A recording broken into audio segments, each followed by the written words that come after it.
En un momento iniciamos este debate, pero antes vamos a ver el tablero donde se llevará a cabo este debate.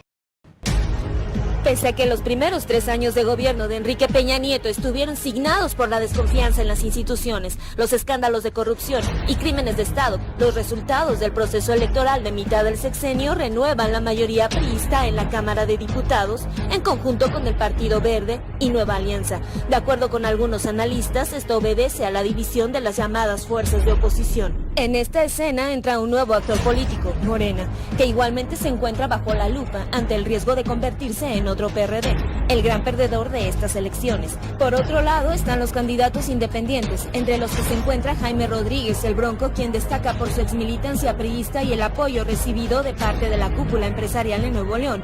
Tampoco hay que olvidar los hechos violentos relacionados con la jornada electoral ocurridos en Chiapas, Oaxaca, Guerrero, Michoacán y Veracruz, como reflejo del descontento generalizado ante la anulación y violación de derechos ciudadanos. Hoy en Jaque al Rey, México después de las elecciones.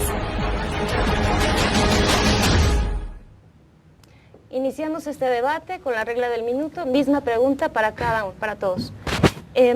La siguiente es, ¿cambia en algo la escena nacional, el escenario social y político después de las elecciones del 7 de junio? Manuel Bartlett. Sí cambia. En primer lugar, para mí, es una clara derrota de Peña Nieto y del PRI, ¿no? Y por otro lado, la entrada de Morena a la batalla electoral y política es lo más importante de esta elección. Gracias. Jorge Fernández. Sí hay un cambio, yo diría, desde luego de entrada un cambio en la escena electoral. En la escena electoral y en la conformación, en la ubicación de los partidos, en las cámaras. Es notable lo que pasa en el Distrito Federal. Y yo dejaría una pregunta después de coincidir con el cambio que decía el senador. Ese cambio, ¿qué significa respecto a los movimientos sociales? Perfecto. Atseli. Me parece que para la inmensa mayoría de la población no cambia prácticamente nada. La situación de desprestigio de la política, de los políticos, en general de la clase gobernante y de todos los partidos se mantiene intacta. Sobre todo se fortalece con unas elecciones impuestas a sangre y fuego, asesinatos nuevamente, desapariciones, presos políticos.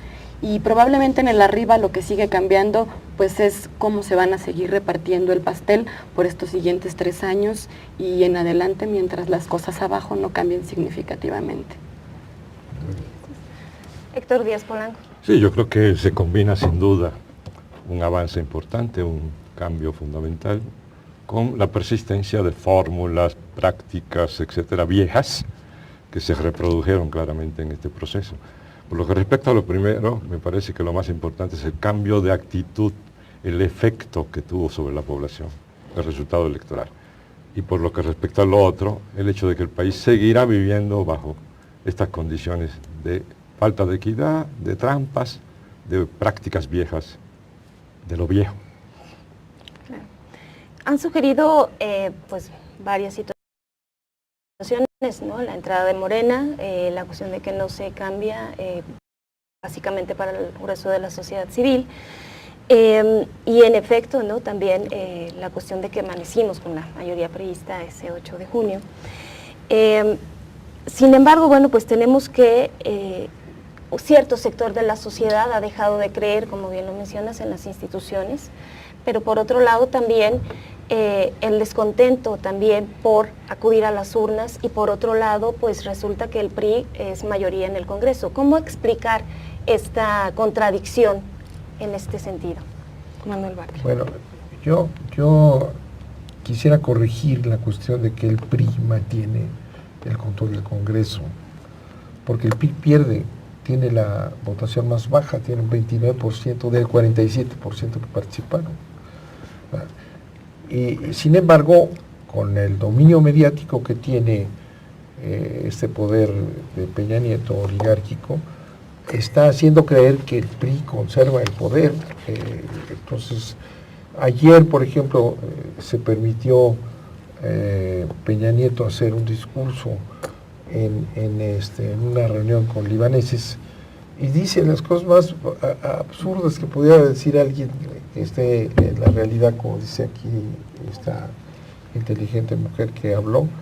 Él dice que el resultado, el triunfo que tienen de conservar el Congreso, ¿verdad?, es el producto de que las reformas van bien, de que la gente está contenta, de que ha habido una respuesta. Y esa es la gran mentira. La gente obviamente sabe que esa elección no representa ese sentimiento de un presidente acusado de corrupción, de la clase política convertida en una basura para la población, de la partidocracia rechazada, de los escándalos de Tlatlaya, de Ayotzinapa. Eso no está en esa elección, ¿verdad? Pero para empezar, si la vemos con cuidado, el PRI pierde, el PRI, se caen los tres partidos grandes se caen, ¿verdad? El control del Congreso lo han tenido ellos.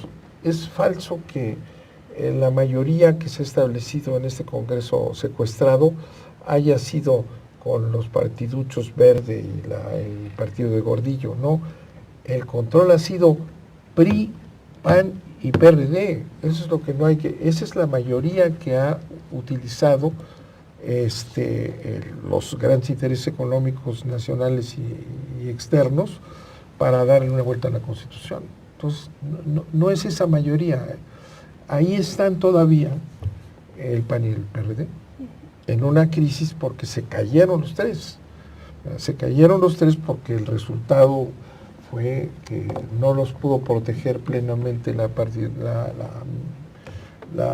mediocracia esta, y la población votó en contra de ellos. Un PRI que obtiene 29% de 47, perdió la elección. Si además cuentas y ves que la elección es falsa, los números son falsos. ¿Por qué? Mira, en las partes urbanas vota el 30%, en las partes comunidades indígenas, marginadas, poblaciones, ahí vota el 60%. En Puebla, por ejemplo, vota el 60%, en la Sierra Norte, en la Sierra Negra, y ahí de ese 60%, el 80% es para el PRI, para esta alianza. Pues, a final de cuentas pierde la elección, porque esos votos que le dan apenas el 29%, ¿verdad?, esos votos son falsos. No lograron con el dominio del dinero. Se reconoce que nunca hubo control del dinero, que es el instrumento de desigualdad más claro.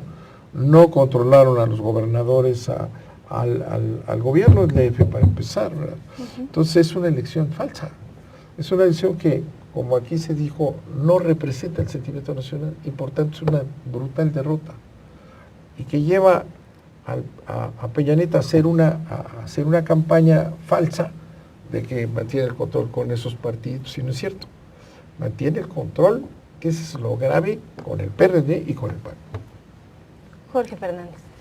Sí, yo coincido con que es una elección que no representa el sentir de la mayor parte de la sociedad.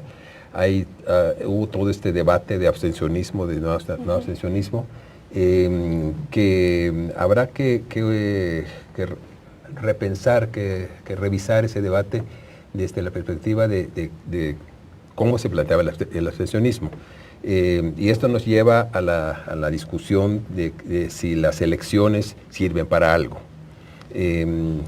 Yo creo que es algo que a la luz de lo que pasó vale la pena retomar.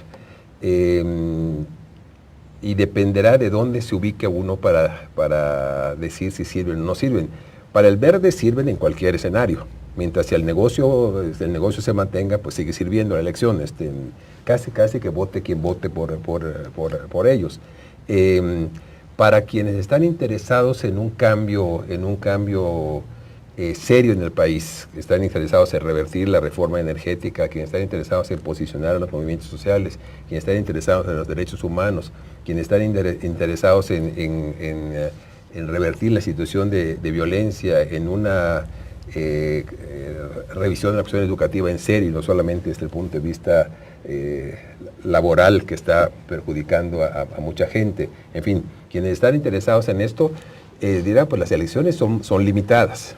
Sin embargo, esto lo digo rápidamente, de pasada, sin embargo, la alternativa a las elecciones no está clara. Es muy complicada porque hay muchos movimientos sociales, el país es muy rico en movimientos sociales,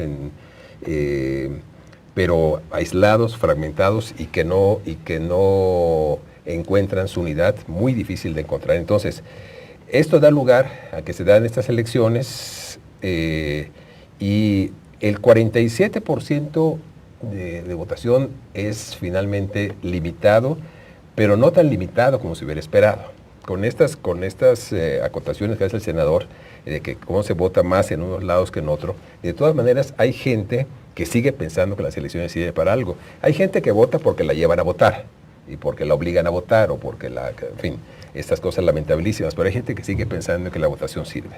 Entonces, yo coincido en que el PRI no tiene la representación real. Sin embargo, tiene una representación junto con el PAN y en buena medida, lamentablemente, con el PRD. Digo lamentablemente por lo que fue el origen del PRD, que ya no lo es. En buena medida, en esta alianza, no llega a tener una posibilidad de representación formal, que el riesgo es que sigan caminando hacia los cambios que están perjudicando a la mayoría de la población y que están regalando al país a los intereses, grandes intereses nacionales y extranjeros. Claro. En un momento regresamos, vamos a una pausa. Sí.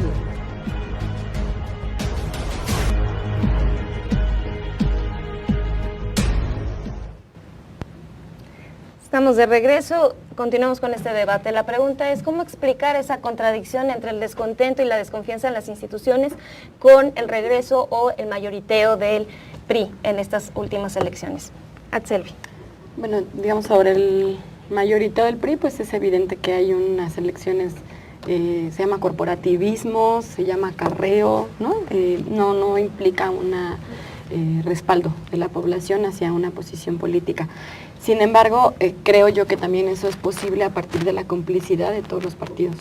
Es decir, son unas elecciones impuestas, solapadas por todos los partidos, incluyendo los que se hacen llamar de izquierda, ignorando la voz absolutamente de los movimientos sociales que estuvimos reclamando que no había condiciones en un país ensangrentado para un proceso aparentemente democrático.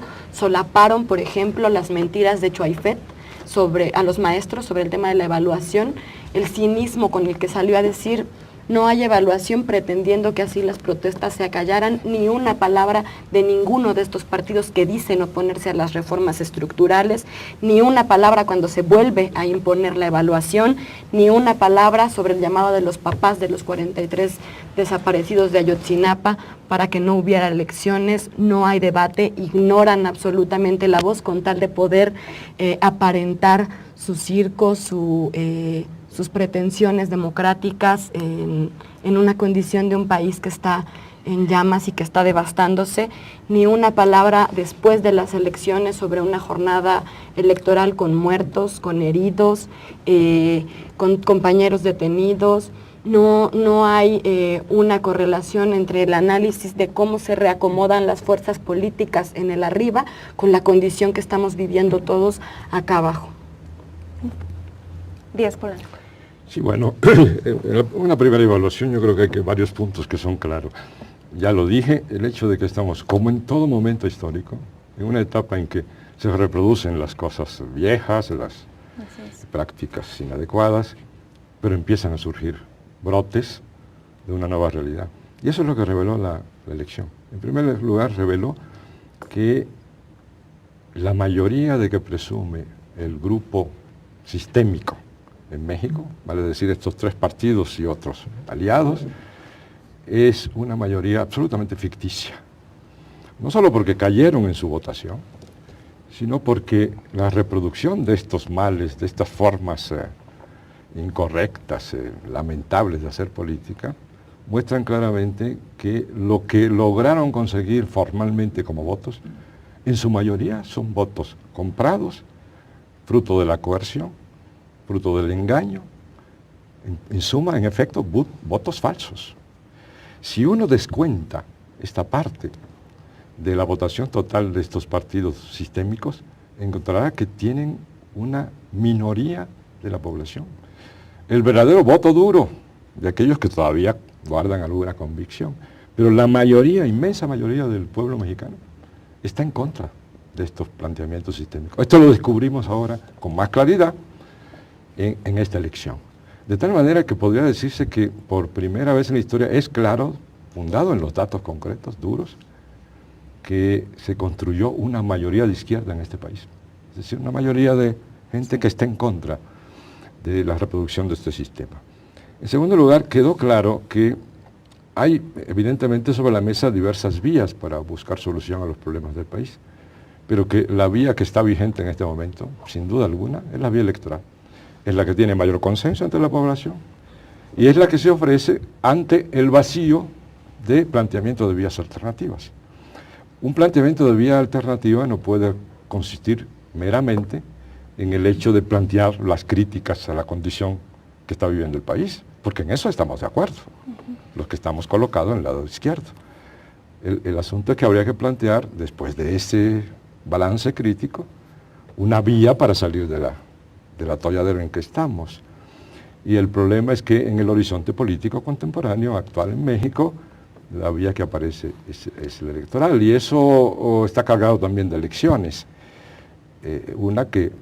Uno de los grandes problemas que tiene planteado el país es el de impedir que una minoría siga reproduciéndose en el poder a partir de la disposición de los medios de comunicación, el uso del dinero de manera masiva y la coerción sobre la población. Porque si vamos al siguiente momento electoral, particularmente en el 2018, en estas mismas condiciones, sin tener esa mayoría, la van a realizar otra vez en forma de voto con los procedimientos que vimos ahora. Ese es el gran reto que tenemos por delante. En este sentido, bueno, hablamos de una mayoría, hablamos de que no es una verdadera mayoría, pero sin embargo, ¿qué va a pasar en estos 3 años restantes del gobierno de Peña Nieto? O sea, estamos hablando de que seguirán legislando y seguirán pasando estas leyes que están pendientes, como la ley agraria, la ley general de aguas, la cuestión de, bueno, el tema de salud. ¿Qué estará pasando en ese momento? Y por otro lado también, tenemos que Morena, ¿no? Una de las principales banderas en estas campañas electorales fue precisamente reformular o revisar la reforma energética. ¿Qué tan viable es esto? Y también qué tan viable es ingresar a otros actores sociales a la discusión en estas materias. Manuel Bartlett. Bueno, sí, ya estamos de acuerdo en que la elección resultó pues, un fraude. Sí. Manipulado por los medios de comunicación, que es parte de esta dictadura, la dictadura mediática que hace que la gente no se entere de lo que pasó, y el poder que mantiene formalmente el presidente, que termina siendo un poder policíaco-militar. Y otro elemento que hay que tener en cuenta siempre, que un poco se nos olvida, es la penetración ya definitiva de los Estados Unidos en México, que es el factor que apoya a esta mafia que está ahí, ¿no? A este trío de partidos, la entrega a los Estados Unidos, que están pendientes, y lo ha dicho Obama, están pendientes de que, pese a que es corrupto, y le dicen, no, hombre, fíjate en esa hipocresía norteamericana, cuando va Peña Nieto a visitar a Obama, que no le hace, porque esa es la pequeñez de estos entreguistas, no le hace una cena como se hace en la primera visita de Estado, ¿no?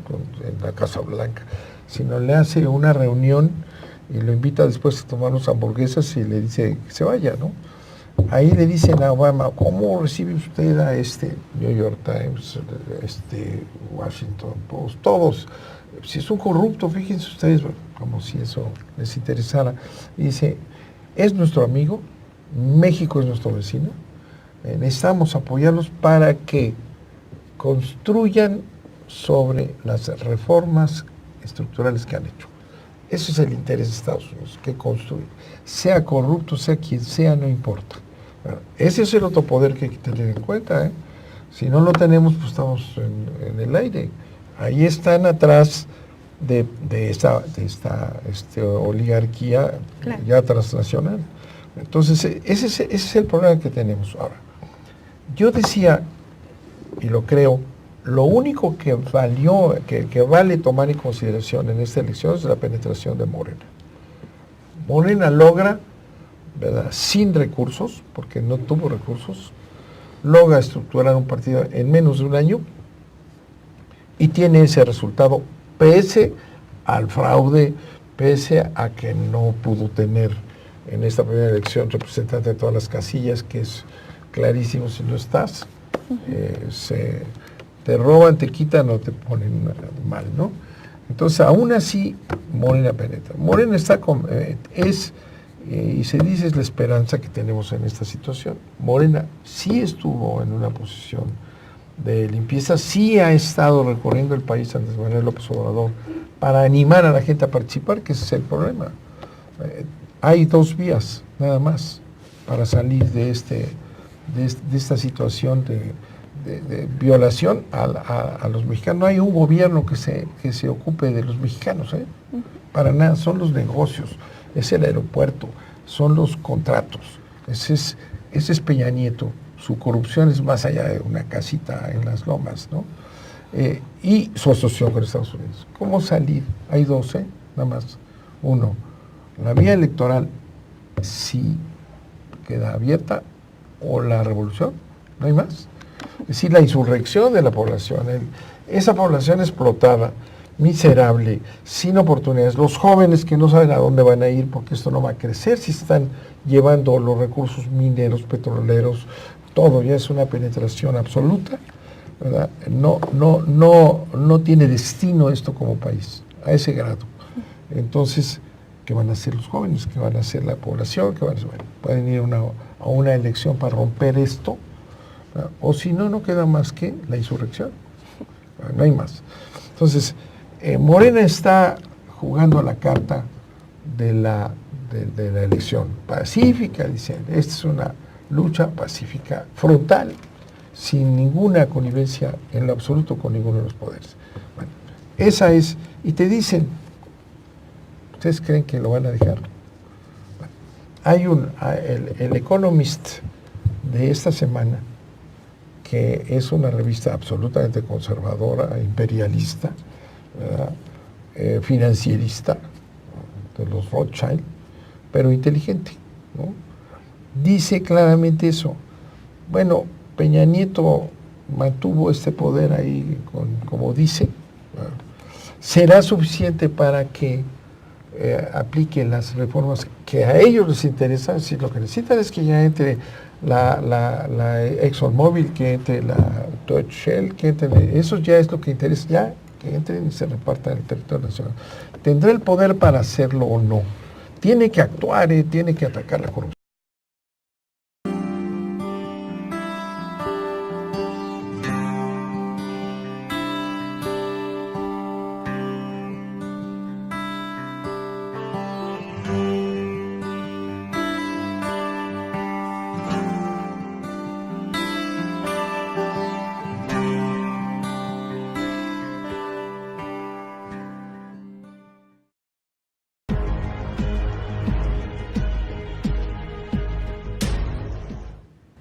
Estamos de regreso con la pregunta, ¿qué pasa con este Congreso mayoritariamente priista? ¿Sí se van a seguir levantando esas manos dóciles para aprobar todas las legislaciones pendientes? ¿Si realmente Morena va a ser una oposición en el Congreso? ¿Y cómo incluir a los sectores de la sociedad en la discusión? Atzelvi. Sí, me parece que evidentemente la vía electoral no es la única y que tampoco existe esta dicotomía absoluta que planteaba Bartlett. Creo que la idea de que la vía electoral es la única también se ha tenido que imponer, sobre todo en los últimos años, por la vía de la represión y la violencia. Hay ejemplos muy claros, lo que pasa es que son ignorados, son acallados, son ninguneados. Está el EZLN, desde luego, Cherán, la Policía Comunitaria, Ostula, toda una cantidad de procesos autonómicos que están intentando construir formas alternativas de organización popular que no pasan por la vía mayoría electoral ni con la necesaria alianza de esta clase política en la que no confiamos.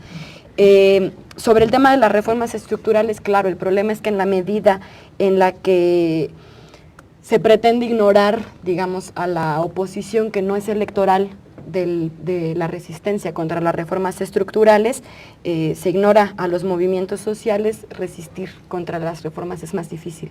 Sobre todo porque a partir de esta dicotomía que se plantea como fatal, se ignora, por ejemplo, que quienes han impedido en los hechos que entren las máquinas a hacer hoyos y a construir cosas son los movimientos sociales, son los pueblos que se están organizando, para quienes ni Morena ni los partidos de oposición son aliados naturales para resistir en contra de las reformas.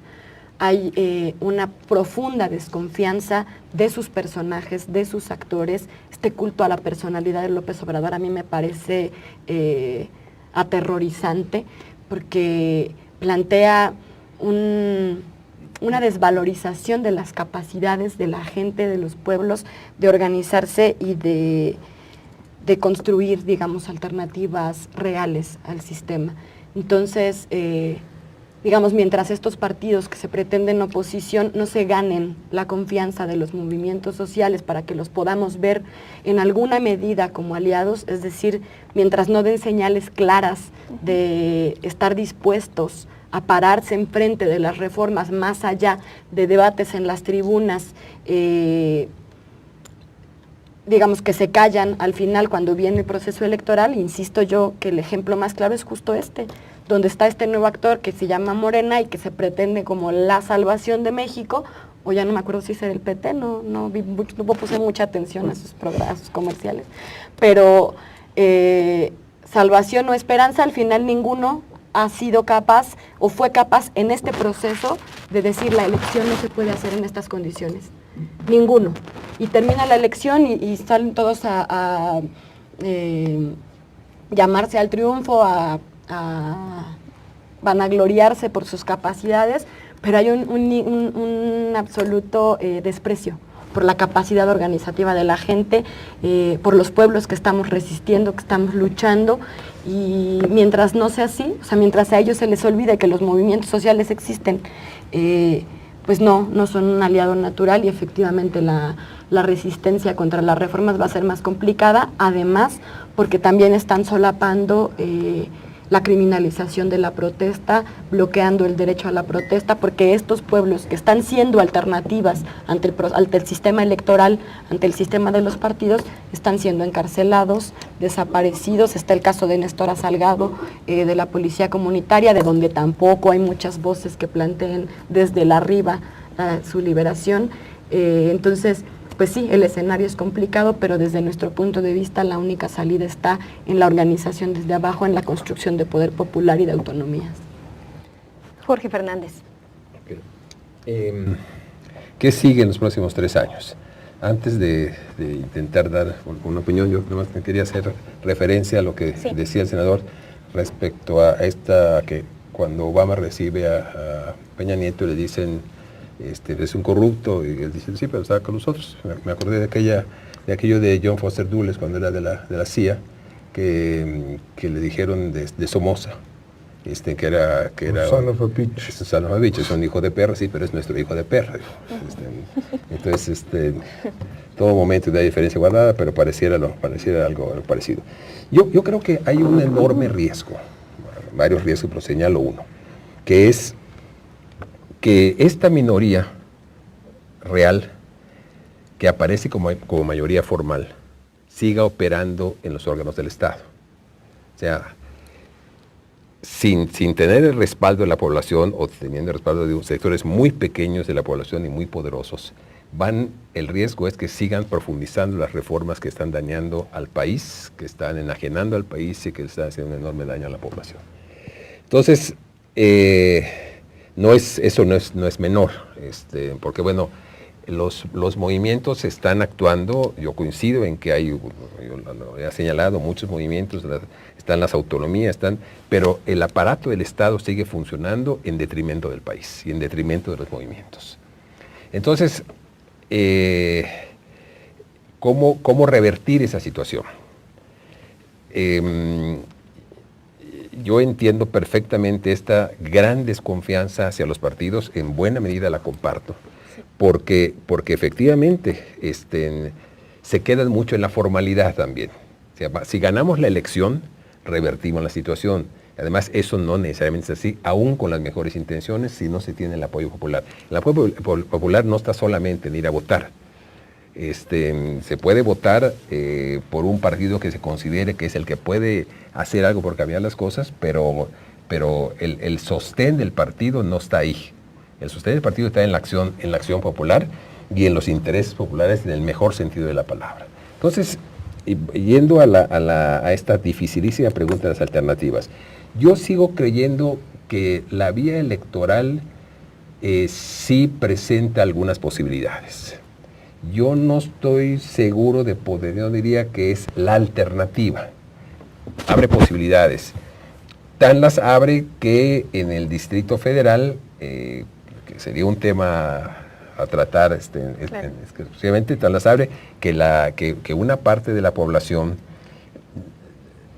votó en contra del PRD fundamentalmente por la corrupción del PRD y porque el PRD dejó de ser un partido de izquierda.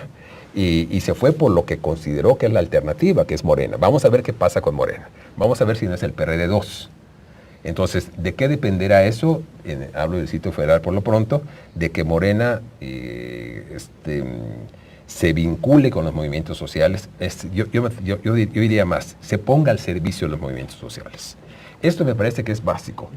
Claro, y en el nombre lo tiene, ¿no? Movimiento. Claro, pero que el movimiento no sea el movimiento para la elección, sino que sea el movimiento, el caso es que sea un movimiento, un movimiento que se ponga al servicio de los movimientos sociales. Creo que hasta ahí está una clave central para evitar llegar a una cuestión de una revolución para la cual las condiciones son sumamente complicadas por la cuestión geopolítica en buena medida que decía el senador.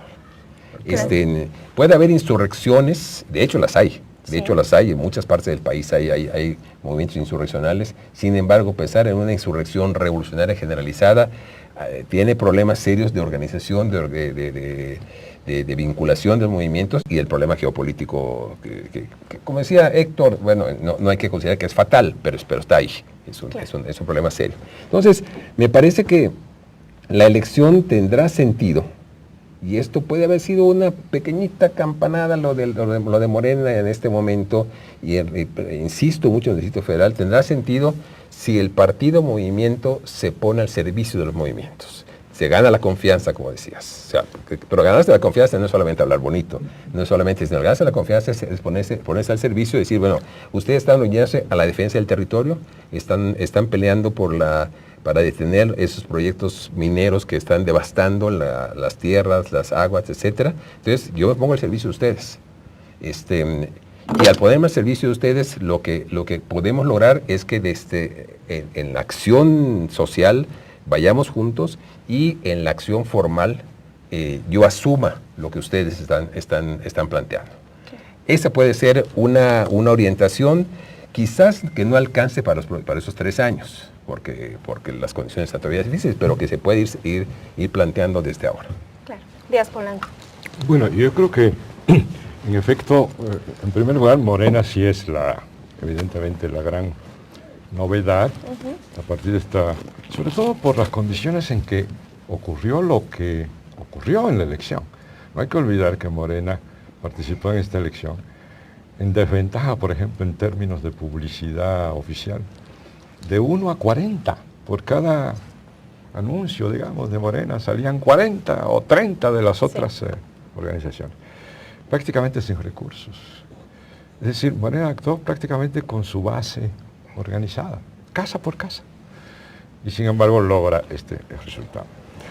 En segundo lugar, no se debe esperar de Morena cosas que Morena no podría hacer, ni aún con los buenos resultados que en general se dice que obtuvo. Es decir, alguna vez alguien dijo que si Morena obtenía resultados parecidos a los que logró, se revertirían las reformas estructurales, pues eso habría sido una locura. Nadie lo planteó así porque eso es imposible. Lo más que podemos esperar es que Morena, junto con otros partidos políticos con presencia en el Congreso, logren una articulación con la sociedad, con los ciudadanos, con los movimientos sociales, suficiente como para, en primer lugar, frenar el proceso de reformas estructurales neoliberales. Es decir, hacer imposible que avancen en los terrenos que quieren avanzar, en servicios, incluyendo el agua, etcétera, que quieren completar su proyecto de entrega del país a los intereses privados y extranjeros. Y en segundo lugar, crear las condiciones para que, ahora sí, en 2018 probablemente tengamos una mayoría que nos permita revertir por completo los avances neoliberales y ahora sí avanzar en el sentido de un proyecto nacional, popular, de cara a la mayoría. Pero no podemos esperar que se consiga más de eso en esta etapa. Ahora, esto tiene precondiciones, ya se dijo. Una de ellas es que Morena actúe consecuentemente con su programa ético-político, que en efecto se vincule cada vez más a los movimientos sociales, que además mantenga el espíritu de lucha y de organización. Es decir, Morena tiene un reto de organización muy importante todavía. No es una organización nacional asentada de manera pareja en el mapa nacional. Necesita construir esta organización para las fases que vienen. Quédense con nosotros, regresamos, vamos a una pausa. Esto es Jaque al Rey. Estamos de regreso. En este sentido, bueno, estamos hablando sobre los movimientos sociales, sobre el papel que desempeñará Morena en esta legislatura, ¿no? Sin embargo, pues evidentemente es muy poco tiempo lo que le puede quedar para hacer o actuar de manera decisiva. Pero en este sentido, ¿cómo juntar tanto al sector social como al sector político, ¿no?, que se dicen de oposición o que se plantean como oposición? ¿Cómo crear estos vínculos entre las diferentes fuerzas de izquierda, si es que todavía podemos llamarle de izquierda en este país? Artselvi. Bueno, no sé, o sea, para mí o para nosotros lo importante está en cómo construir capacidades colectivas de los distintos movimientos sociales, cómo juntar las agendas de manera que podamos resistir de forma más organizada, más clara a los avances del capital y al mismo tiempo fortalecer nuestras capacidades. La verdad es que para la agenda de muchos o de amplios sectores del movimiento social, cómo construir una alianza con los sectores electorales o con los partidos de oposición es un debate que se agotó hace mucho tiempo, cuando menos desde la traición de 2001 al EZLN. Sin embargo, tal vez estas señales de buena voluntad de estos partidos que se dicen de oposición, si tienen algún interés en vincularse con los movimientos, es, por ejemplo, pelear por la libertad de los presos políticos, de Néstor Salgado, de Mario y Fernando del Pueblo Yaqui, de Fernando Bárcenas de la UNAM, en fin, de los el conjunto de presos políticos, defender el derecho a la protesta social, garantizar las condiciones mínimas para que podamos resistir este avance del capitalismo y en general de la clase política y de la élite en este país. Díaz Polanco. Sí, yo creo que esto no es imposible. Tiene gran dificultad. Hablo de esta posibilidad de vínculos, de acuerdo básico respecto a ciertos puntos muy específicos. No se puede esperar ni que los movimientos se conviertan en especies de partidos, ni que los partidos actúen como movimiento, pero se puede pedir a los movimientos que sigan planteando los asuntos palpitantes del país y que obliguen a los partidos que quieran avanzar en la transformación a tomarlos en cuenta. Y los partidos a su vez deben estar muy atentos a estos planteamientos. Ahora, yo quisiera señalar las dificultades, porque muy a menudo se dice, bueno, ¿por qué Morena o algún otra organización política no se muestra abiertamente vinculada al movimiento que en ese momento esté sobre el terreno político? Pero esto tiene sus dificultades, porque cuando un partido político no da muestra de cercanía, se dice ese partido no está vinculado. Pero cuando un partido da muestra de interés, de identificación, corre el peligro de un rechazo bajo el argumento de oportunismo, se quieren montar sobre el movimiento social, etc. Entonces, en el caso de Morena hemos tenido un cuidado verdaderamente extraordinario en esos acercamientos. De tal manera que muchas veces se dice, bueno, yo no he visto Morena en tal manifestación. Bueno, el 90%, el 80%, el 50% eran de Morena. Pero tienen órdenes estrictas de no aparecer con sus pancartas de Morena, etc. Pero esto te crea una situación muy complicada. Y esa dificultad hay que tomarla en cuenta. El punto es, ¿ese partido ha estado en contra de las reivindicaciones de este movimiento? Pues no. ¿Las ha defendido? Sí. Pues eso es lo que hay que tomar en cuenta. Y si hacemos esta reflexión, estamos entonces en condiciones de ver cómo podemos apoyarnos mutuamente. No se necesita en el país que hayan solo partidos o hayan solo movimientos. Lo necesitamos a ambos. De hecho, no hay posibilidad de que los partidos cumplan con su función, con sus objetivos, los partidos de izquierda, quiero decir, sin la alimentación que viene de los movimientos sociales. Jorge Fernández. Sí. Sumo a las dificultades que dice Héctor, algo que también que decía el senador hace un rato. El poder actual, el gobierno actual, está sentado, decía el senador, sobre el poder militar, el poder policíaco, la cuestión de la geopolítica, el apoyo de Estados Unidos, pero también sobre la delincuencia organizada. Es una variable que tenemos que tener presente permanentemente. Hay trabajos que indican cómo en lugares donde la minería está arrasando con los pueblos, está presente la delincuencia ahí. La delincuencia hace parte del trabajo que hace también la policía. Entonces el panorama es sumamente complicado. Pongo nada más un ejemplo, si alcanza el tiempo, poner dos rápidamente, de cómo esta conjunción entre partido y movimiento es necesaria. La cuestión energética. Sí. Las reformas constitucionales en materia energética ya están afectando a las poblaciones directamente. Y si no se revierte, las van a afectar más por problemas de agua, de tierras, en fin. Las poblaciones se están defendiendo en el lugar. Pero la fuerza es terrible, la fuerza es una fuerza avasalladora. Entonces, si entendiéramos, si logramos entender y ponernos de acuerdo en que hay que revertir la reforma energética de manera general en el país, y si es necesario internacionalmente, hay peticiones interpuestas ante la Comisión Interamericana de Derechos Humanos.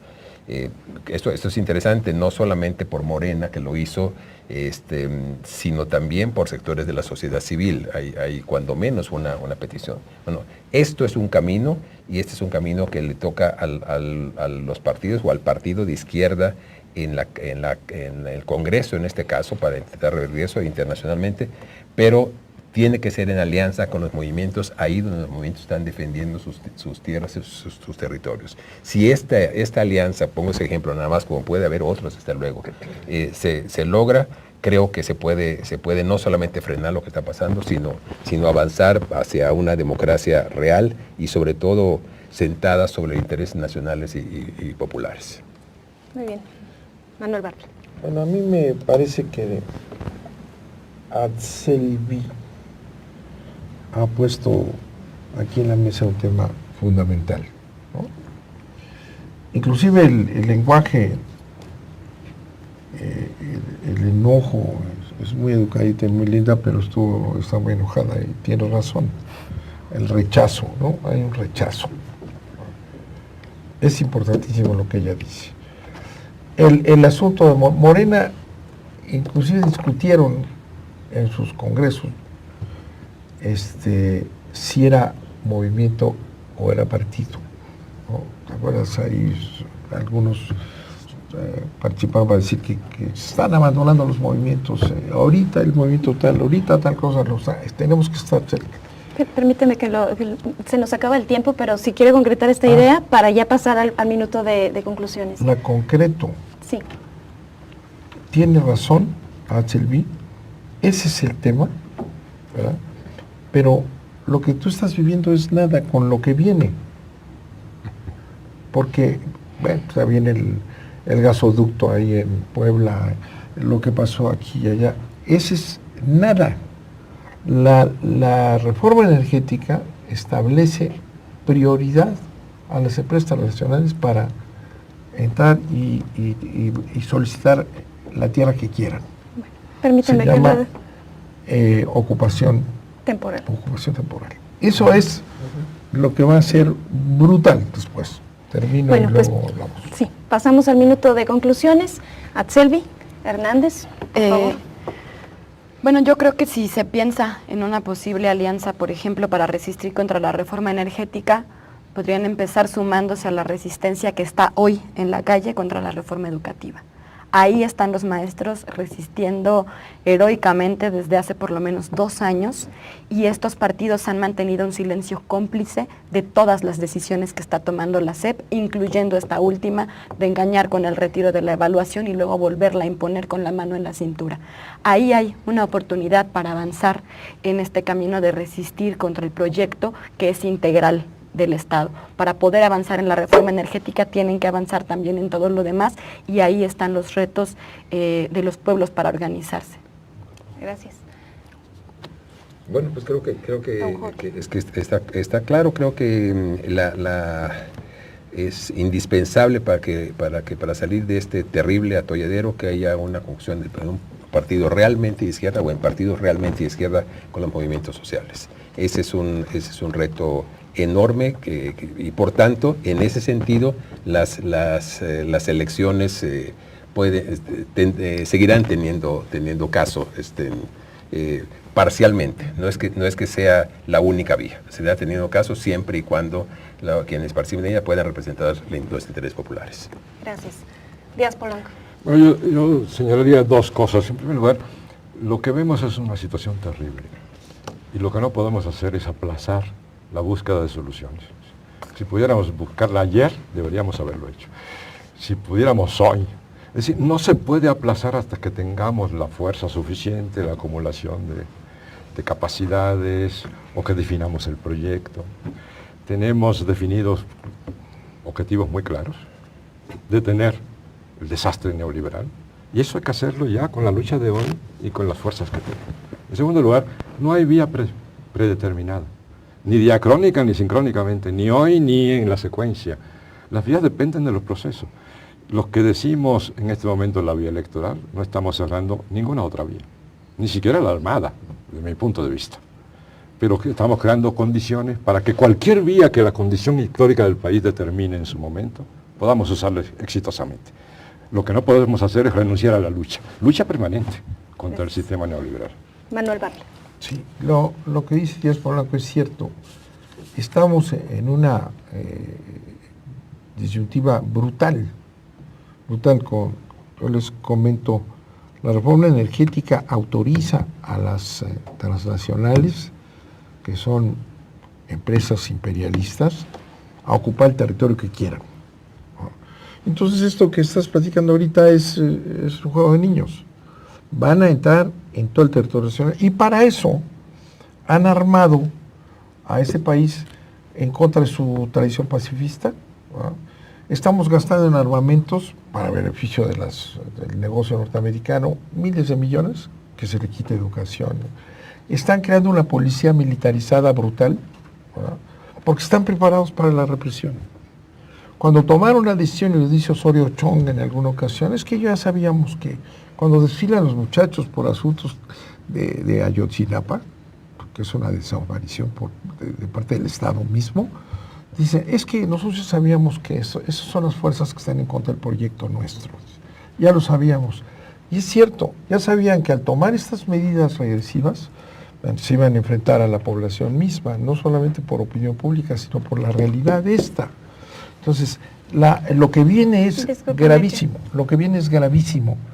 y los movimientos sociales van a hacer la defensa de su casa, de todos los mexicanos, y de sus tierras, ¿no? De manera que yo comparto la preocupación de Atzelvi, y llamo la atención, cuidado. Muchas gracias. Bueno, pues hemos concluido este programa. Saludos al área de la Bahía en San Francisco y a Marín TV. Buenas noches.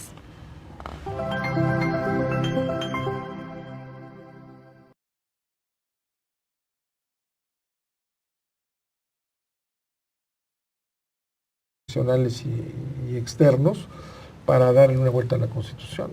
Entonces, no es esa mayoría. Ahí están todavía el PAN y el PRD. en una crisis porque se cayeron los tres. Se cayeron los tres porque el resultado fue que no los pudo proteger plenamente la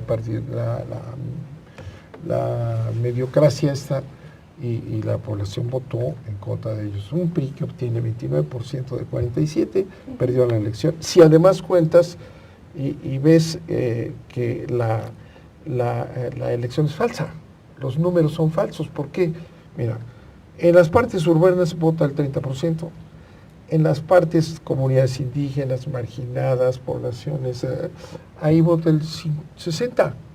En Puebla, por ejemplo, vota el 60%, en la Sierra Norte, en la Sierra Negra, y ahí de ese 60%, el 80% es para el PRI, para esta alianza. Pues, a final de cuentas pierde la elección, porque esos votos que le dan apenas el 29%, ¿verdad? Esos votos son falsos, ¿no? No lograron con el dominio del dinero. Se reconoce que nunca hubo control del dinero, que es el instrumento de desigualdad más claro. No controlaron a los gobernadores, al gobierno del DF, para empezar. Es una clara derrota de Peña Nieto y del PRI, ¿verdad? Y por otro lado, la entrada de Morena a la batalla electoral y política es lo más importante de esta elección. Gracias. Jorge Fernández. Sí hay un cambio, yo diría, desde luego de entrada, un cambio en la escena electoral. En la escena electoral y en la conformación, en la ubicación de los partidos, en las cámaras. Es notable lo que pasa en el Distrito Federal. Y yo dejaría una pregunta después de coincidir con el cambio que decía el senador. Ese cambio, ¿qué significa respecto a los movimientos sociales? Perfecto. Atseli. Me parece que para la inmensa mayoría de la población no cambia prácticamente nada. La situación de desprestigio de la política, de los políticos, en general de la clase gobernante y de todos los partidos se mantiene intacta. Sobre todo se fortalece con unas elecciones impuestas a sangre y fuego, asesinatos nuevamente, desapariciones, presos políticos. Y probablemente en el arriba lo que sigue cambiando pues es cómo se van a seguir repartiendo el pastel por estos siguientes 3 años y en adelante, mientras las cosas abajo no cambien significativamente. Héctor Díaz Polanco. Sí, yo creo que se combina sin duda un avance importante, un cambio fundamental, con la persistencia de fórmulas, prácticas. En un momento iniciamos este debate, pero antes vamos a ver el tablero donde se llevará a cabo este debate. Pese a que los primeros 3 años de gobierno de Enrique Peña Nieto estuvieron signados por la desconfianza en las instituciones, los escándalos de corrupción y crímenes de Estado, los resultados del proceso electoral de mitad del sexenio renuevan la mayoría priista en la Cámara de Diputados, en conjunto con el Partido Verde y Nueva Alianza. De acuerdo con algunos analistas, esto obedece a la división de las llamadas fuerzas de oposición. En esta escena entra un nuevo actor político, Morena, que igualmente se encuentra bajo la lupa ante el riesgo de convertirse en otro PRD, el gran perdedor de estas elecciones. Por otro lado están los candidatos independientes, entre los que se encuentra Jaime Rodríguez, el Bronco, quien destaca por su exmilitancia priista y el apoyo recibido de parte de la cúpula empresarial en Nuevo León. Tampoco hay que olvidar los hechos violentos relacionados con la jornada electoral ocurridos en Chiapas, Oaxaca, Guerrero, Michoacán y Veracruz, como reflejo del descontento generalizado ante la anulación y violación de derechos ciudadanos. Hoy en Jaque al Rey, México después de las elecciones. Iniciamos este debate con la regla del minuto. Misma pregunta para para todos. La siguiente es: ¿cambia en algo la escena nacional, el escenario social y político después de las elecciones del 7 de junio? Manuel Bartlett. Sí cambia. En primer lugar, para mí, está haciendo creer que el PRI conserva el poder. Entonces, ayer, por ejemplo, se permitió Peña Nieto hacer un discurso en una reunión con libaneses y dice las cosas más absurdas que pudiera decir alguien que esté en la realidad, como dice aquí esta inteligente mujer que habló. Él dice que el resultado, el triunfo que tienen de conservar el Congreso, ¿verdad?, es el producto de que las reformas van bien, de que la gente está contenta, de que ha habido una respuesta. Y esa es la gran mentira. La gente obviamente sabe que esa elección no representa ese sentimiento de un presidente acusado de corrupción, de la clase política convertida en una basura para la población, de la partidocracia rechazada, de los escándalos de Tlatlaya, de Ayotzinapa. Eso no está en esa elección, ¿verdad? Pero para empezar, si la vemos con cuidado, el PRI pierde, el PRI, se caen los tres partidos grandes se caen, ¿verdad? El control del Congreso lo han tenido ellos. Es falso que la mayoría que se ha establecido en este Congreso secuestrado haya sido con los partiduchos Verde y el partido de Gordillo. No, el control ha sido PRI, PAN y PRD. Eso es lo que no hay que... Esa es la mayoría que ha utilizado los grandes intereses económicos nacionales